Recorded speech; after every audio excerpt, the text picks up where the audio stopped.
She kept her head down. That was Rule 1. Danielle Ross moved through the corridors of Mercy General Hospital in Houston like water finding the lowest path, her movements efficient but unremarkable, her voice when she spoke kept to the register that made people forget her the moment she left the room. 3 months into her nursing career, she had mastered invisibility the way some people master languages, through necessity and repetition. The fluorescent lights hummed above the trauma bay, casting everything in that particular shade of institutional white that made the hours blur together like a watercolor left in the rain. Her scrubs were hospital-issue blue, 2 sizes too large, deliberately chosen to diminish her frame. The name badge clipped to her pocket read D. Ross, RN in capital letters that gave nothing away. Her hands, when she worked, moved with the precision of someone trained for far more than changing 4 lines and updating vitals on a nursing chart. But nobody looked at hands. Nobody ever did. The John Doe had arrived 3 days ago via ambulance from the VA homeless shelter downtown, a comatose Army Ranger with a traumatic brain injury that had stolen his name and his memory. Bed 7 was in the ICU ward, separated from the chaos of the emergency department by a set of double doors that hissed open when the motion sensors registered movement. The ventilator wheezed its mechanical rhythm beside him, in, out, a plastic tube down his throat, electrodes mapping the geography of his heartbeat across the monitor screen. Danielle stood at his bedside during her lunch break, which she didn't take in the cafeteria anymore. The cafeteria had become a minefield. She came here instead, to the quiet of the ICU at midday when most of the staff was scattered across the hospital like chess pieces waiting for the next crisis to move them. His left forearm lay exposed above the thin hospital blanket, and there it was, block letters in black ink, unmistakable as a brand. Her name. Her actual name. Danielle. Written in the script of someone who'd had hours to think about permanence. She didn't touch it. She didn't allow herself that weakness. His belongings had arrived with him in a clear plastic bag stamped with the hospital's intake number. A wallet with no ID. $83 in cash. A pair of boots, not the hospital-issue shoe covers they'd given him, but real combat boots, the leather cracked and faded from exposure, the laces tied in the knots only soldiers knew how to tie. And a ring. The ring sat in Danielle's locker now, wrapped in surgical gauze, hidden beneath her spare scrubs and the pair of worn combat boots that she kept for reasons she'd never discussed with anyone at Mercy General. The 75th Ranger Regiment insignia on the ring's face was unmistakable to anyone with the training to see it. Danielle had the training. She had more than training. She had the scar tissue, the muscle memory, the tattoos on her own skin that matched his in ways that would take 3 minutes to explain and a security clearance to verify. But he couldn't recognize her? That was the thing that carved at her in the 2:11 a.m. silence of her apartment. His brain injury had stolen not just his name but his ability to access faces, to connect neural pathways to identity. The man in bed 7 had known her as Chief. Had covered her back in Ramadi when the streets filled with something darker than smoke. Had carried wounded civilians on his shoulders while bullets scored the concrete around them. And now he would never know she was the woman checking his catheter and documenting his intake. She would keep the secret like she kept everything else, locked behind her sternum, where it wouldn't show on her face. The hospital's institutional beige walls seemed to press inward as she moved through them. Mercy General had been built in 1987 and renovated in 2015, which meant it had the architecture of a place that had tried twice to feel like comfort and failed both times. The ER protocols on the wall beside the nursing station dated back to 2008. She'd noticed that on her first shift. Noted the contradiction silently. The trauma medicine had evolved 3 generations in the time since those protocols were written, and the hospital's procedures reflected none of it. That was something she'd have to fix. Eventually. When she could afford to be noticed. Dr. Sterling had noticed her anyway. He moved through the hospital like a man who owned it, which in a sense he did. 28 years on staff. Golf buddy to 3 board members. His name on a research wing that had been funded by a pharmaceutical company whose opioid settlement had enriched half the administrators in the hospital. He wore his authority the way some men wear cologne, so present it became invisible after a while, just part of the air. Danielle first caught his attention during morning rounds on her 14th day. She hadn't meant to catch his attention. She'd meant the opposite.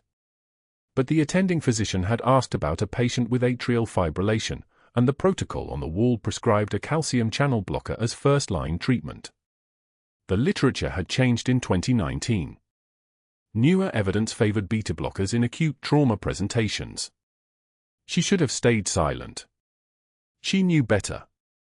But the patient was 42 and the calcium channel blocker would have dropped his blood pressure to 98/60 on a man who was already hypovolemic, and her mouth moved before her survival instinct could catch it.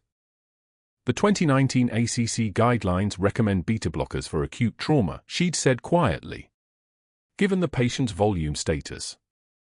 The pause that followed lasted approximately 2 seconds. In those 2 seconds, Dr. Sterling's expression moved through surprise and into something that looked like recognition of a threat. The protocols here are designed by the hospital, he'd said, his voice like a tank idling in a garage, all contain power and the promise of forward motion. Not by the newest trends in whatever publication you've been reading. She had nodded and stepped back and become invisible again. But he was watching now. She could feel it in the way the air changed when he entered a room where she was working. The way his gaze lingered a fraction of a second too long. Dr. Sterling had spent 3 decades building something that looked like empire, and he could recognize a threat to its foundation the way a man with a successful business model recognizes a competitor. She was questioning the structure. More dangerous, she was doing it with the kind of certainty that suggested she might actually know what she was talking about. The chart for bed 7 sat on the nursing station desk, and Danielle reviewed it between tasks. Vital signs stable. Neuro exam unchanged. No family contact information. No identification. The file recommended standard coma protocols and supportive care, which was the bare minimum for a patient whose brain might never wake up. She read the orders and then she read what wasn't in the orders and felt something click into place in her chest. He was fading. The standard protocols weren't enough, and they wouldn't be. Without aggressive neuromonitoring, without the kind of early intervention that wasn't written into the hospital's 2008 guidelines, the ranger in bed 7 would slip slowly into vegetative status. His body would fail first: pneumonia, DVT, decubitus ulcers, the slow catalogue of complications that followed immobility. By the time anyone noticed he was dying, he'd already be gone. She could change that. But changing anything here meant visibility. Visibility meant conflict with Sterling. Conflict with Sterling meant the end of her invisibility, and invisibility was the only thing keeping her alive in this new life, this thin veneer of civilian identity that the government had given her when they ordered her to disappear. But the ranger in bed 7 had her name tattooed on his arm. That meant something. That meant she owed him more than the bare minimum. The ring was still in her locker, wrapped in gauze, heavier than any object that size had the right to be. She thought about it during her shift, the weight of it, the meaning encoded in the insignia. The 75th Ranger Regiment. One of the units that had been there when everything went sideways in Iraq. One of the units that had been buried along with her when the classified operation failed and the Pentagon decided that everyone involved needed to stop existing.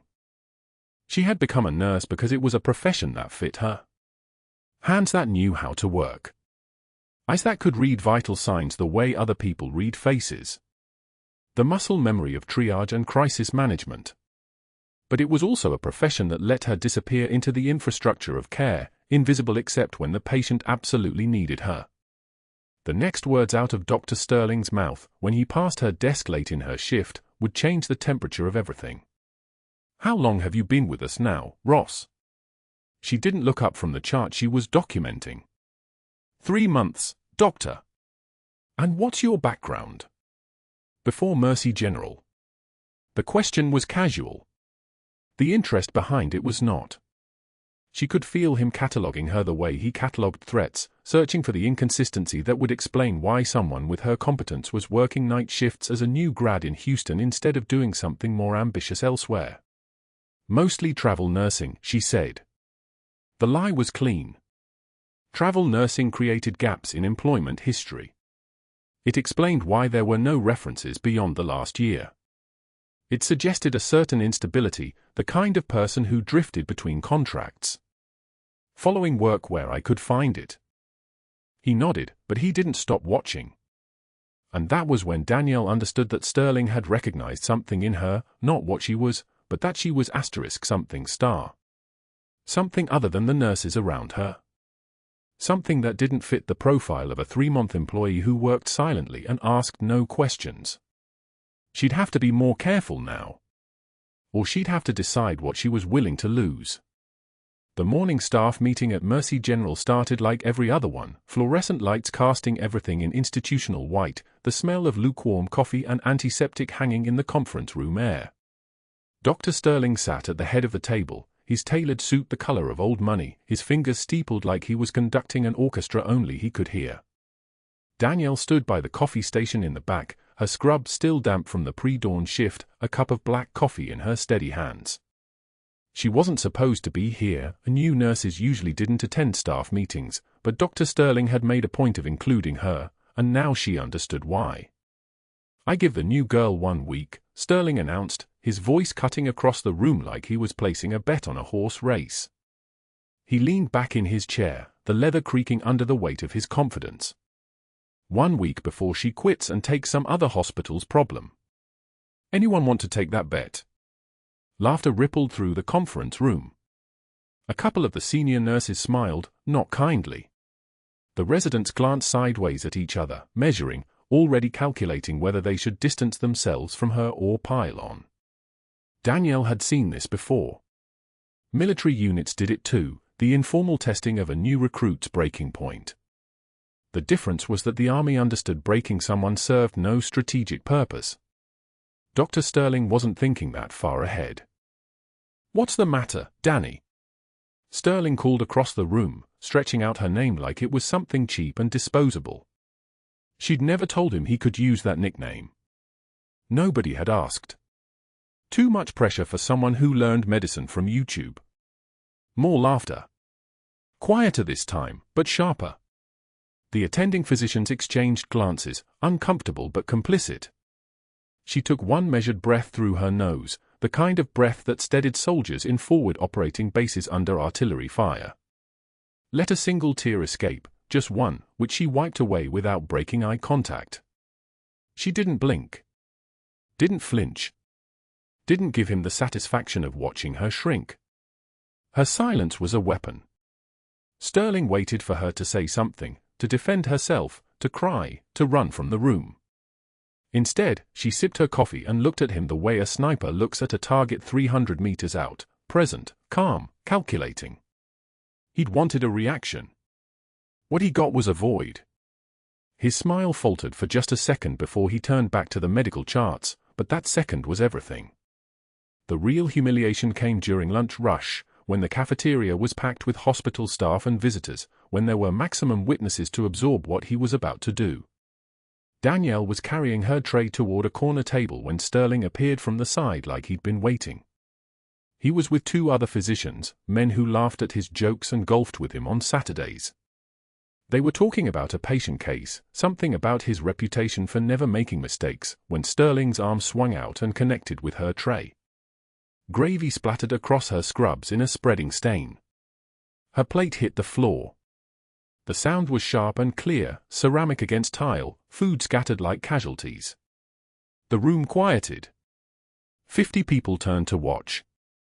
Sterling shrugged, smiled, the expression of a man who'd just stumbled, so clumsy, how unfortunate.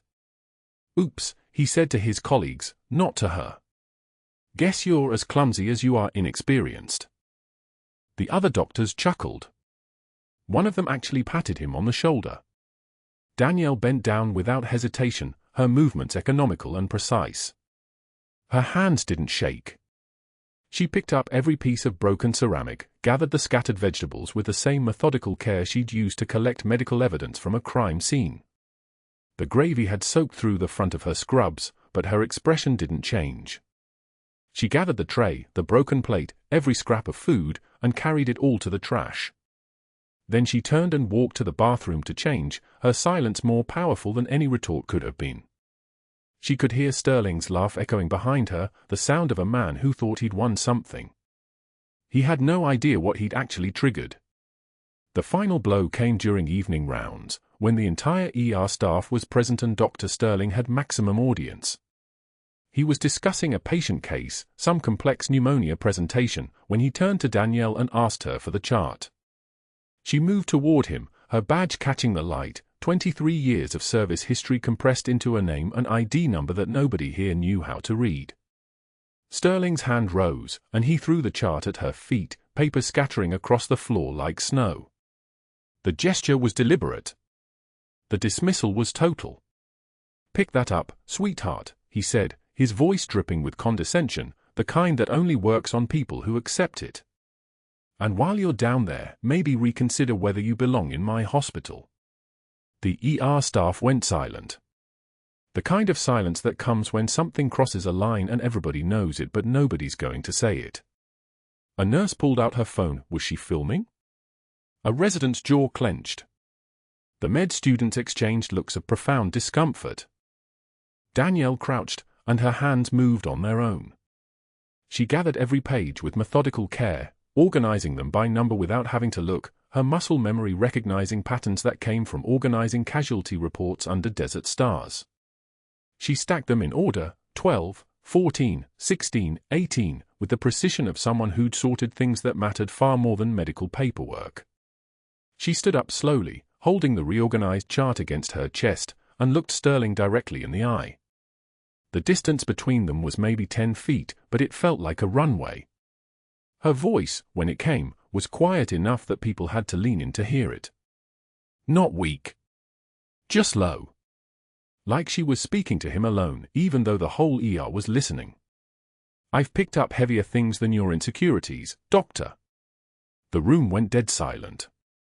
The kind of silence you get in a convoy after incoming fire stops and you're waiting to see if there's going to be a second volley. Sterling's smile didn't just fade. It collapsed. His jaw tightened. His hands opened and closed. For the first time since she'd arrived at Mercy General, something in his expression shifted from confidence to calculation, like he was suddenly wondering what he didn't know about the person standing in front of him. He turned away without responding. There was nothing to say that wouldn't make it worse, and went back to reviewing charts like nothing had happened. But something had happened. The silence stretched out. A heart monitor beeped somewhere. And 4 pump chimed. The fluorescent lights hummed their electric song. The dynamic had shifted in ways that Sterling didn't understand yet, wouldn't understand until it was too late. That night, during the quiet hours when most of the hospital slept and only the critical cases stayed awake, alarms screamed from bed 7. The John Doe's monitors erupted in chaos, blood pressure plummeting in real time, numbers dropping like a stock market collapse. 85. 79. 68. The jugular veins in his neck distended, bulging visibly, the body's warning sign that something was compressing his heart. Muffled heart sounds, hard to hear, like someone had stuffed cotton in his chest. The on-call resident, a third year from Yale who'd never seen combat trauma in anything but textbooks, rushed in and froze completely. His hands hovered over the bedside monitor. His mouth opened. Nothing came out except a strangled, "We need to call the attending, we need to wait for the attending." "Cardiac tamponade," Danielle said quietly, already moving. She didn't ask permission. She didn't wait for a chain of command. She pulled the pericardiocentesis kit from the crash cart with hands that had done this before, under circumstances that made a hospital in Houston look like a vacation resort. The resident stammered something about protocol, about scope of practice, about the chain of command, but Danielle was already at the bedside, prepping the site with an alcohol swab, the smell of antiseptic sharp in the air. She identified the landmarks, the xiphoid process, the 5th intercostal space, the angle of the ribs, with the kind of knowledge that came from having done this in a Humvee that was taking fire, from having felt her patient's ribs under her fingertips while rounds went through the armored plating around her. She positioned the needle, felt for the exact spot where the pericardium waited beneath skin and muscle, and advanced the catheter with steady pressure. 17 millimeters. 20. 22. Then, resistance gave way, and dark blood filled the syringe. Not arterial. Not venous. Pericardial. The blood that had been slowly suffocating his heart now drained into the needle, and as it did, something miraculous happened in real time. His blood pressure climbed, 68 became 72, became 80, became 90. His heart rate dropped from chaos to rhythm. The monitor stopped screaming. The muffled heart sounds cleared, became crisp and audible again. The patient's color improved from ash gray to something approaching human. The resident stared, mouth open like he was watching magic, like he'd just witnessed something that shouldn't be possible. Where did you learn? He started, but Danielle was already capping the syringe, documenting the procedure in the patient's chart with clinical precision, writing down her time, her findings, her technique. No emotion. Just data. I read a lot, she said, meeting his eyes for exactly 1 second. That second contained everything: military discipline, battle-hardened composure, knowledge that came from places this resident would never see. She didn't mention that the man lying in this bed had her name tattooed on his left forearm, that 75th Ranger Regiment ring still resting in her locker where she'd placed it safely.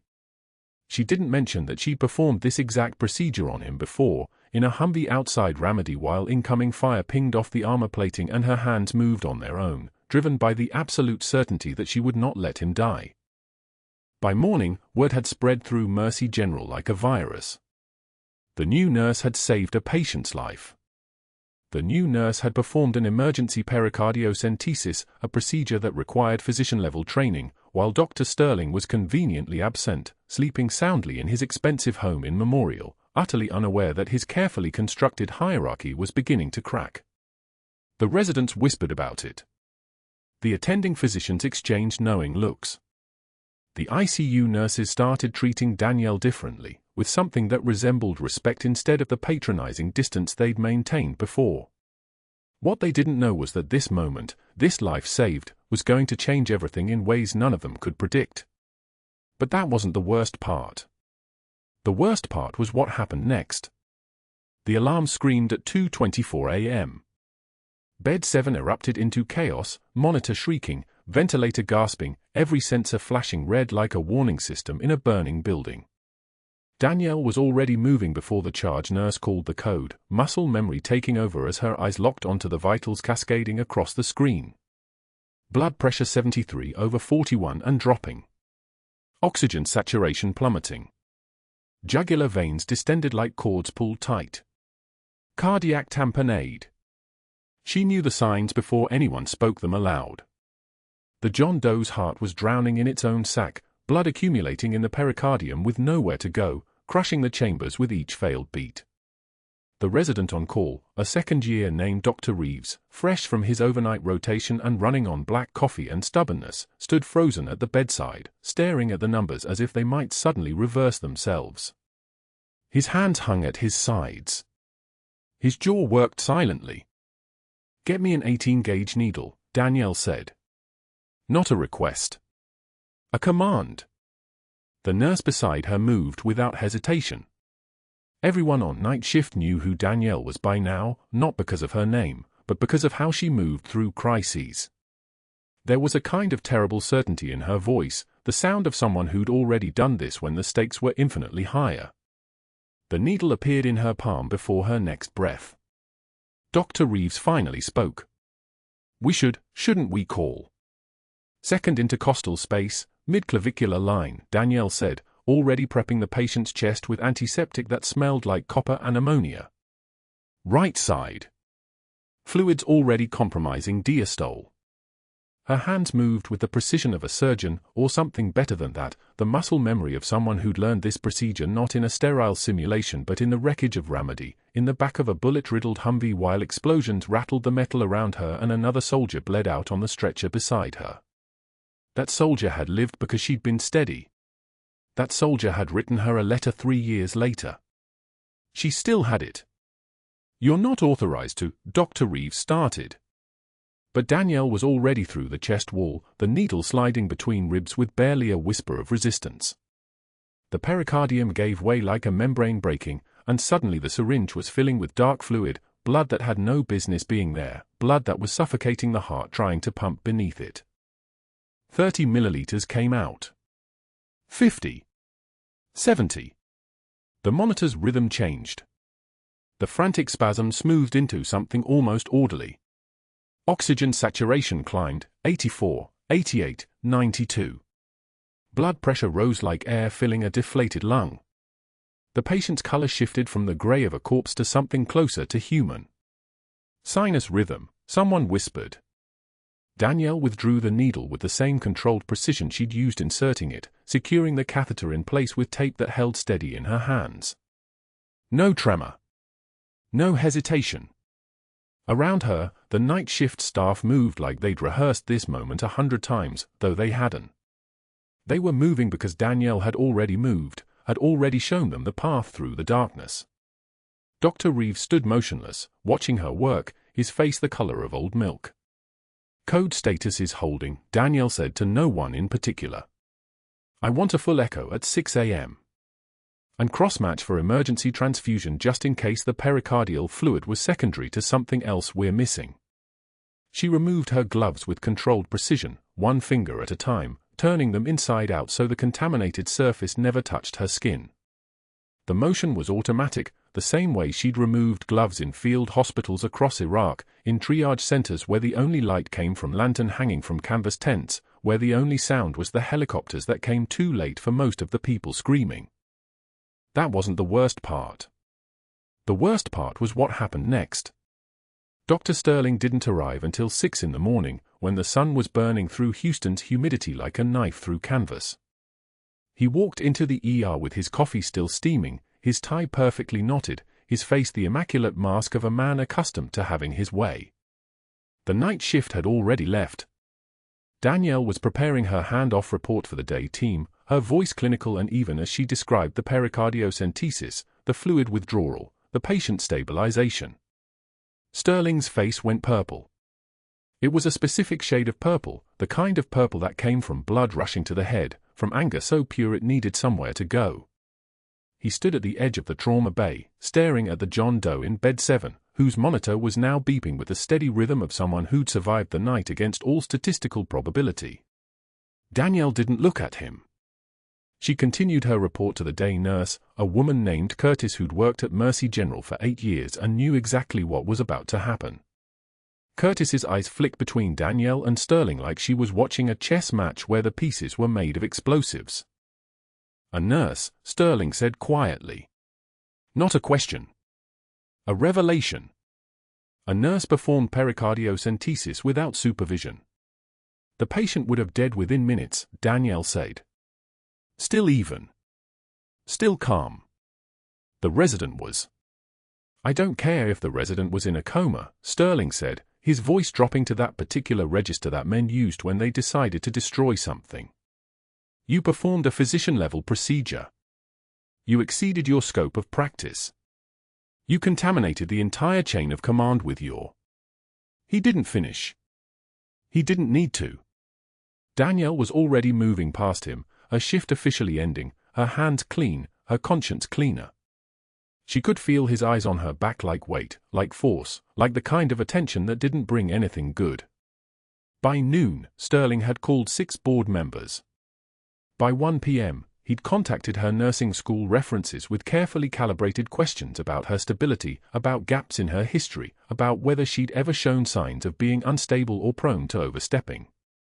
By 3 p.m., an external investigator named Patricia Hayes was in the hospital's administrative offices, opening boxes of files, pulling records, running background checks like someone hunting for a ghost. What they were looking for, Danielle realized as she sat in the hospital cafeteria with coffee that tasted like ash, was a way to make her disappear twice. The first time had been the government's job. After the extraction in Ramadi, after the operation that never happened in a place that was officially erased from every official record, there had been a debriefing in a windowless room in Bethesda, Maryland. A man in a suit, she'd never learned his name, had explained that her service record would be amended. That there were protocols.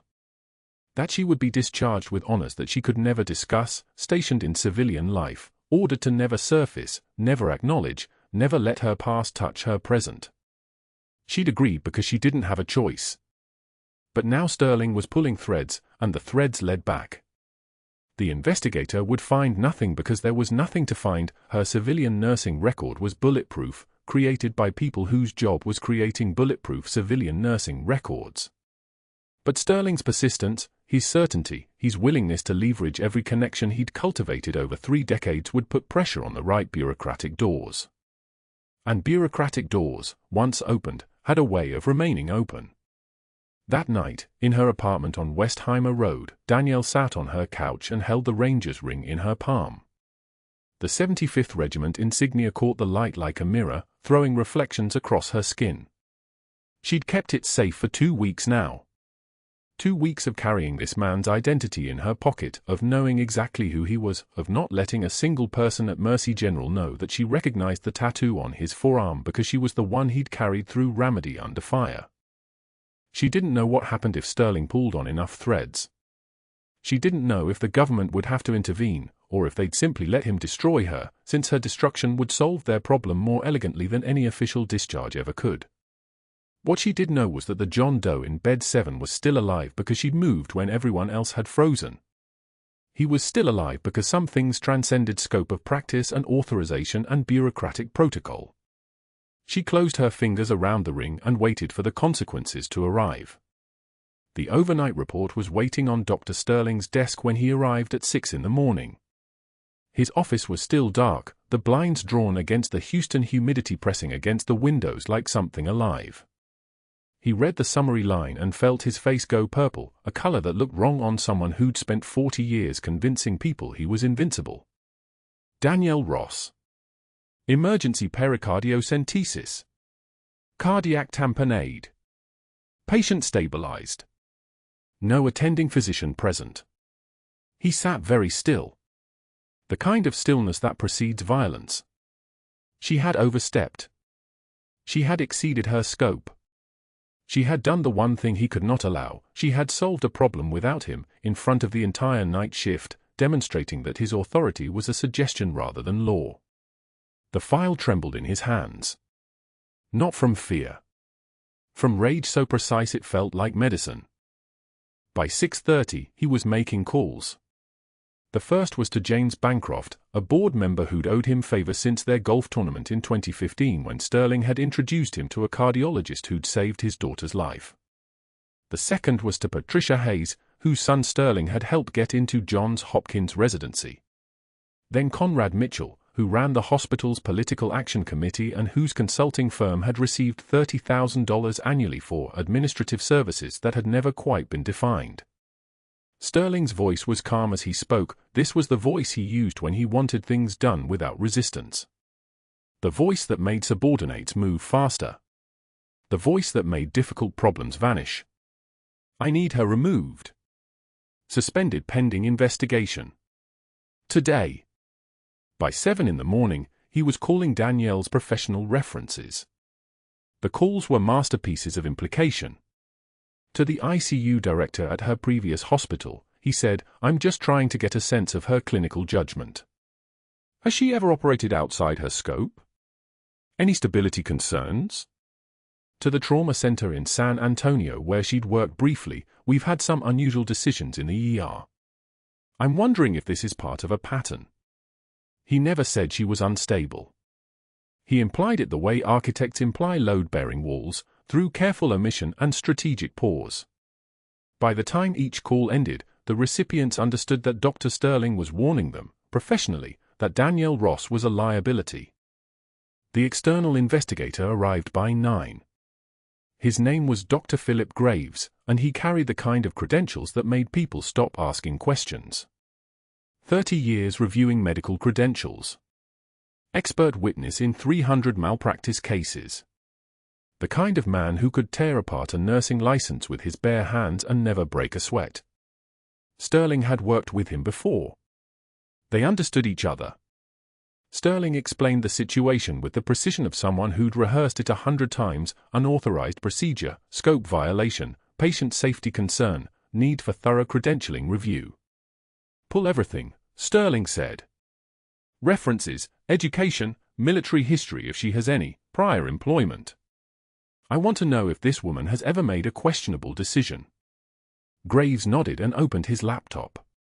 He began the process systematically, calling the Navy, requesting discharge papers, cross-referencing employment history against medical licensing records. He was a surgeon himself, which meant he understood how to read between the lines of a career.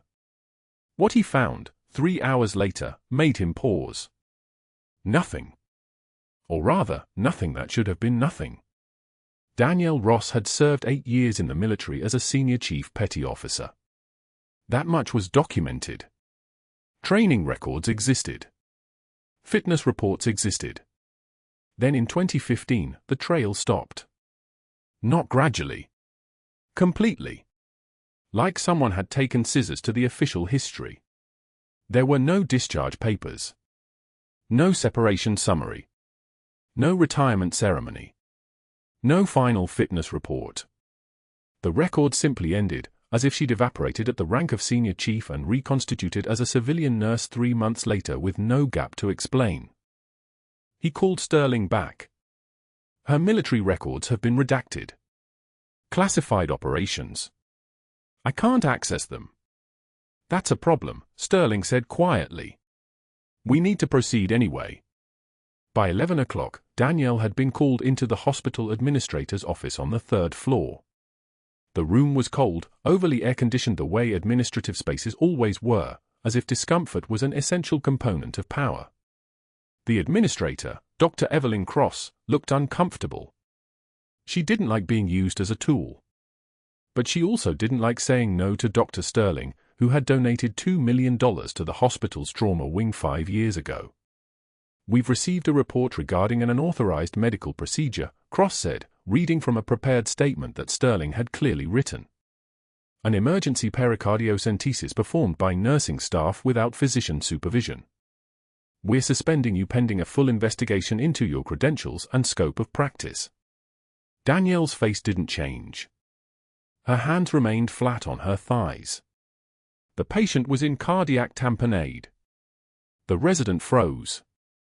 Someone had to act. That's exactly the problem, Cross said.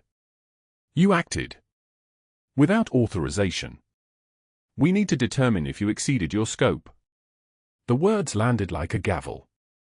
Suspended. Pending investigation. Full credentialing review. Don't call us, we'll call you. Security will escort you out. Your badge is revoked effective immediately. Danielle walked through the hospital corridors for the last time that morning wearing her scrubs, following a security guard she'd worked with for 3 months. Nobody looked at her. Or rather, everyone looked at her, but they looked away immediately, the way people do when they sense contagion. By the time she reached the parking garage, word had already spread through the network, the nurse who'd overstepped had been removed. Dr. Sterling's authority had been reasserted. The natural order was restored. She drove to the cemetery in the rain that started around 3 in the afternoon. Not a gentle rain. The kind that hammers the windshield and makes the world look like it's drowning. The kind that sounds like applause. She parked the car and walked to Marcus's grave without an umbrella, letting the water soak through her jacket, her hair, her scrubs. The headstone was simple. Name, date of birth, date of death. No epitaph. No explanation of how a man could serve 13 years and then die from an infection that would have been survivable if he'd had access to better medical care. If he'd stayed connected to the system instead of disappearing into a VA shelter because the government had ordered him to disappear into civilian life and never surface. She held the pair of worn combat boots to her chest. They were the only things the army had returned to her after Ramadi. Everything else had been classified. Everything else had been buried. The rest of Marcus's life, his service, the mission that had changed both of them, the people they'd saved and the people they'd lost, all of it had been erased with the stroke of a bureaucratic pen. The rain fell harder. Danielle knelt in the mud at the base of the headstone, her knee sinking into the wet earth, and pressed her forehead against the boots. I failed, Marcus. Her voice was steady, but the words carried the weight of 4 days. For days of trying to stay invisible. For days of watching the ranger in bed 7 breathe with someone else's name on his skin while she pretended she didn't know him. I couldn't stay hidden like they ordered. I tried. God knows I tried. I wore the scrubs. I kept my head down. I didn't say who I was. I didn't tell anyone what I'd done in Ramadi, what we did, what it cost. Thunder rolled across the cemetery. The sound was enormous, the kind of sound that reminded her of mortars. Sterling's investigator is pulling records. He's calling people. He's asking questions about my military history. The government buried us, Marcus. They told us the operation never happened. They told us to disappear and never tell anyone. And now someone's digging, and if they dig deep enough, they're going to find the truth. They're going to find out that Senior Chief Petty Officer Danielle Ross isn't a phantom. She's real. She has commendations. She has a history. And once they find that, everyone who survived Ramadi is going to be exposed. Everyone who was supposed to stay hidden is going to be found. She stayed there as the sun set, kneeling in the mud, the boots pressed against her body like something she could protect. Like something she could hold together with her hands. Like love was the same as strength. Like staying alive was the same as winning. The rain didn't stop. The sky grew dark. And Danielle sat at her husband's grave, clutching the only things the army had left her, whispering apologies to a man who couldn't hear them because the government had buried him twice, once in the ground, and once in the official record, as if he'd never existed at all. The second day of suspension, Danielle sat in her apartment watching the rain hammer the windows like applause that wouldn't stop. Her phone hadn't rung. The hospital hadn't called. The state medical board would be examining files that didn't exist, looking for credentials that had been erased on purpose, searching for a woman who was supposed to disappear. She'd been trained to vanish. She was very good at it. The coffee in her mug had gone cold an hour ago. She didn't drink it anyway. The call came at 3 in the afternoon. Not from the hospital. From her voicemail, a message left 30 minutes earlier by the ER charge nurse. We've got an Iraqi national, 47-year-old male, presenting with cellulitis and fever. Routine admission. Nothing critical. Just wanted to flag it because, well, you'll see. The message cut off. Danielle listened to it twice. Then she sat very still, understanding nothing and everything at once. She didn't go to the hospital. She wasn't authorized to be there. Suspended employees didn't walk the floors of Mercy General, didn't chart on patients, didn't exist in those corridors except as absence. But at 7 that evening, she found herself in the parking garage anyway, sitting in her truck, watching the ER entrance like she was waiting for something to emerge. The rain continued its steady assault on the roof. The windshield wipers beat a rhythm that felt like a countdown. The Iraqi translator was in Bay 4. Danielle knew this because she asked a resident she recognized, gave some vague excuse about checking on a friend, and the resident, young enough to not know about the suspension yet, old enough to not ask questions, simply told her. Bay 4. Routine cellulitis. The patient's name was Rashid al-Rashid. He had a teenage son visiting from the university. No complications. No reason to mention why the charge nurse had flagged it at all. She didn't go inside. Not yet. She couldn't. Some part of her understood that crossing that threshold would change something fundamental, that once she stepped back into Mercy General, even suspended and unauthorized, even hiding in the corridors like a ghost, she would be acknowledged, and acknowledged meant visible, and visible meant exposed. The whole careful architecture of disappearance would collapse. At 8:45, a commotion erupted near the ER entrance. Shouting. Not alarmed shouting, excited shouting. Danielle's hands gripped the steering wheel. She could hear it from the parking garage, that particular cadence of voices, and her body recognized it before her mind could catch up. She was moving, out of the truck, across the pavement, through the automatic doors before she'd made any conscious decision to move.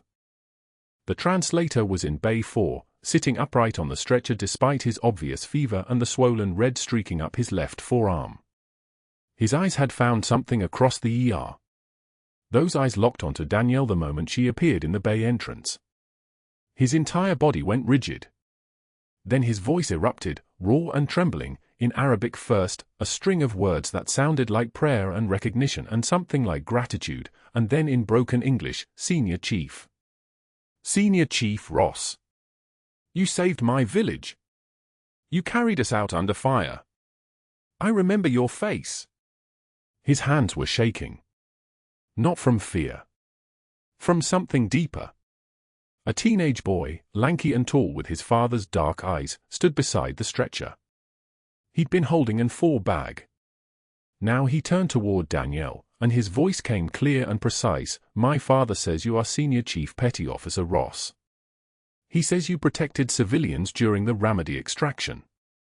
The boy's English was perfect, American accented, the kind you earned in college classrooms in places like Houston. He repeated it like testimony, Senior Chief Petty Officer Ross. Danielle's hands trembled. Not from fear. From the weight of 18 years of burial suddenly collapsing in a single moment. From the sound of a rank she'd never been allowed to speak aloud in this country, in this life, suddenly spoken by a stranger's son in the middle of an ER bay at 8:45 on a Wednesday night. Her hands trembled because muscle memory was taking over, because her body recognized what her mind was still refusing to accept, the erasure was ending. The disappearance was being undone by a man with a fever and a boy with his father's eyes and a memory that no government file could erase. She took the chart from the resident's hands. It was Rashid's file, his immigration paperwork, his asylum documentation. Her eyes found the passage on the second page without looking for it, the way a hand finds a scar in the dark. Patient reports that during the 2007 Ramadi civilian extraction operation, an American female operator remained with vulnerable populations, provided medical intervention, and facilitated safe passage for 15 family units totaling 43 individuals, 3 of whom were injured. Patient states, she would not let us leave her, and she would not let us die. Patient granted asylum on basis of corroborating testimony from Iraqi witnesses to American military intervention that was not officially documented. Not officially documented. Because it had been erased. Because the operation had gone wrong in ways the Pentagon couldn't explain, and the people involved had been ordered to disappear into the general population, to become invisible, to become nothing. Senior Chief Petty Officer Danielle Ross had become a nurse named Danielle Ross who asked too many questions about trauma protocols and saved a comatose ranger's life and wore a wedding ring beside her hospital badge and never, ever mentioned the 16 years before that. The ER had gone very quiet. Residents and nurses and techs and attending physicians all processing what had just been said in Bay 4, what had just been revealed, what had just been undone. One of the attending physicians, a woman named Chen who'd always been kind to Danielle, stepped forward. Is he correct? She asked quietly. Not accusing. Just asking. Danielle's jaw tightened. She didn't answer. She didn't have to. Her silence was answer enough. By 9:15, a man in a dark navy windbreaker walked through the ER doors with the kind of presence that made the air pressure change. He was in his 50s, with the kind of face that had seen things it couldn't unsee, and he moved like someone who'd spent his entire life knowing exactly what he was capable of. He looked directly at Danielle. Then he looked at the assembled board members who'd materialized from their offices like they'd been summoned by telepathy. Because they had, essentially. Chen had made calls. One of the calls had reached a number that had roots to people who mattered very much. I'm Commander James Rourke, Naval Special Warfare Development Group, the man said. His voice sounded like a tank idling in a garage, all power held in reserve. I served with Senior Chief Ross. I requested to be present for this conversation. He paused. Then, she holds the Navy Cross for operations you'll never read about in any declassified file. She holds 2 Silver Stars for actions that saved American personnel and civilian populations in Ramadi and surrounding areas. She holds a Bronze Star. She holds 3 Purple Hearts. And most importantly, she holds the respect of every operator who ever worked with her. The board members looked at each other. Someone asked to see documentation. Before the commander could respond, the ER doors opened again, and a woman in an FBI windbreaker walked in with a tablet in her hands. She was younger than the commander, with the kind of bearing that suggested she'd spent the last week doing something very difficult and had decided not to apologize for it. Special Agent Linda Morrison, Federal Bureau of Investigation, she said. The operation that led to Senior Chief Ross's erasure was declassified as of 3 hours ago. All parties involved have been vindicated retroactively. All restrictions on her record are lifted effective immediately. The government acknowledges that the classified designation prevented recognition for valor and service that saved civilian lives. The silence stretched. Then a man in a polo shirt, Rodriguez, the hospital's IT director, the one who'd kept the security footage of Sterling's harassment burning in redundant backups, stood up. "I need to show you something," he said to the board. He looked at Danielle. His eyes carried the kind of recognition that comes from military service, from understanding what silence costs. "All of you." They walked to the hospital security office. Rodriguez played the footage on a bank of screens, Sterling in the cafeteria, traying Danielle to the floor, smiling as gravy stained her scrubs. Sterling in front of the ER staff, throwing the patient chart at her feet, his voice carrying clearly through the audio, "Pick that up, sweetheart." Sterling at rounds, his condescension dripping like poison. Sterling in the administrative hallway yesterday morning, deliberately dragging a video file into the delete folder, believing the backup system had been corrupted. Sterling erasing evidence like a man who'd finally panicked, like a man who'd realized his institutional power might not be enough. "He tried to destroy this yesterday," Rodriguez said quietly. He was a Marine, had served 2 tours in Iraq, had come home and built a career in IT because he needed to help people in other ways.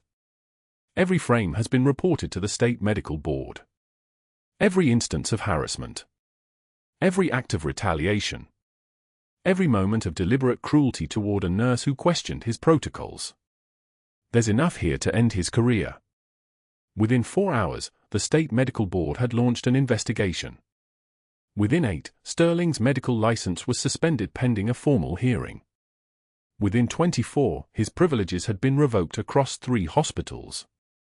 Within 1 week, every board he sat on had rescinded his position. Medical journals began requesting he withdraw from editorial committees. The hospital CEO announced Sterling's immediate termination for cause. Sterling's last act as chief of medicine was handing a box of his personal items to a security guard at 6 in the morning, before anyone arrived. His next act would be teaching CPR to bored community college students for $14 an hour, with an instructor 15 years his junior supervising every class. The rain had stopped by the time Danielle walked back to bed 7 in the ICU. The Army Ranger was waking. His brain was healing in ways the trauma specialists had said might not be possible. His eyes were beginning to focus again. She carried the 75th Ranger Regiment ring in her pocket, the ring she'd kept safe through 18 years of disappearance, through a marriage to another soldier who'd been buried just as deeply, through 3 months of working in an ER as though she was just a nurse and not the person she'd been. She placed the ring on his bedside table first. Then she gently took his hand and slid the ring onto his finger, watching the metal catch the monitor light. His eyes followed the movement. His eyes lifted to her face. And something shifted in that gaze, something that had nothing to do with memory and everything to do with recognition at a level that lived deeper than trauma, deeper than years, deeper than any government file. His lips moved. The words came out as a whisper, raw and fractured, "Chief, you came back."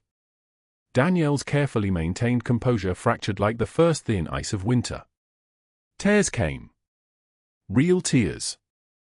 No performance, no restraint, just 18 years of disappearance finally released.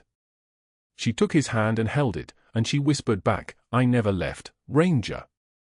I never left."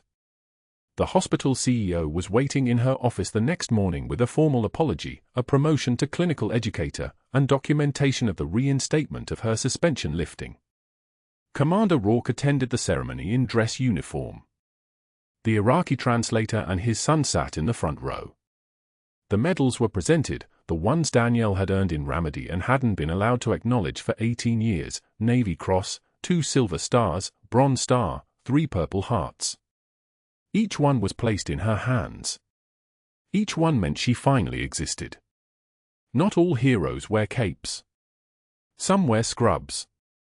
If you've ever felt unseen for something you sacrificed to do, subscribe to this channel. Like this video. And tell us in the comments, what would you do if the truth about you finally came to light?